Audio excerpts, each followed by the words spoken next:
On the Buy-to-Let show, we've been talking about the difficult problems that can arise, from referencing tenants to evictions. So how do you deal with tenant issues as a landlord? Rachel Hudson has run a buy-to-let business for more than 20 years. And when it comes to choosing tenants, she takes expert advice. To find tenants, I use an agency purely because they have everything in place to do the credit referencing and the checks that are required.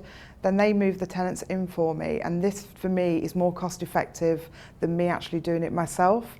And then as soon as they've moved the tenant in, I take over the tenancy, so I manage all the day-to-day running, if there's any queries, any problems, and then at the end of the tenancy I'll actually do the checkout of the tenancy, and then I'll hand it back to the agent to find me a new tenant. In her time as a landlord, Rachel's only had a handful of problems. In one case, she had a tenant who'd fallen behind on their rent. I had a tenant that was 2 months into arrears, and obviously I did the normal, contacted them, find out to try and see if I could arrange with them that they wanted to stay. Could they afford to catch up with the rent in months that are coming? But they openly said to me no, but they weren't going to leave. So I knew that for me, again, down to cost and it being cost effective, it was better for me to hand it to a solicitor than it was for me to actually go to do it myself. I have had one case where a tenant has rang me up, said, Rachel, they can't afford to pay the rent anymore. And I've said to them, I've tried to liaise with them and that they couldn't afford the rent. So I did do that one myself. They agreed to leave at the end of the month.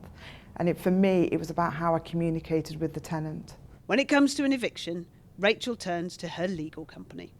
The worst case that I had, I did actually use a legal company purely because for me, again, dates of when you have to hand the documentation you have to give to tenants has to be precise.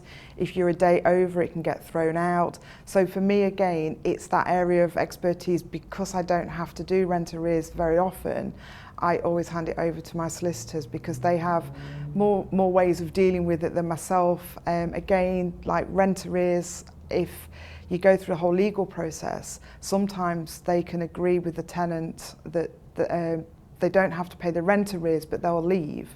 So again, for me, it's about the cost effectiveness of it all. It doesn't have to end in legal action. Rachel's resolved other issues with a bit of sympathy. I've actually had one case, which you just reminded me of, where the tenants did ring me up. They both unfortunately lost their jobs the month previously. And they rang me up to say they've both found new jobs, but they didn't have any money for the rent for that month. So what we agreed was that they would actually pay an extra £50 a month for the next 4 or 5 months on top of their rent, and they stayed and they paid. So for me, I never automatically think, let's evict you, because if they're great tenants and they've hit a bad time like we all can, it's let's see if we can help them. And that one worked out. They're still a tenant today. So the advice from this experienced landlord when it comes to dealing with problem tenants is that a bit of understanding can make all the difference. If you're reasonable with tenants, they'll be helpful. They won't try and hide things from you. So for me, that's the advice that I would give. Speak to the tenants first, because it could just be that the circumstances are temporary, and you can actually arrange something and sort something out. If not, then you do have to go the other route, which unfortunately isn't a nice route. It's a reminder that buy-to-let is complex, with landlords juggling running a business, dealing with legal issues and providing a service to their tenants.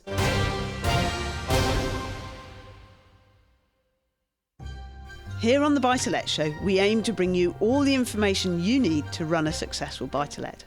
You can find more advice and help by following these links. And you can download our special ebook, which goes with the programme.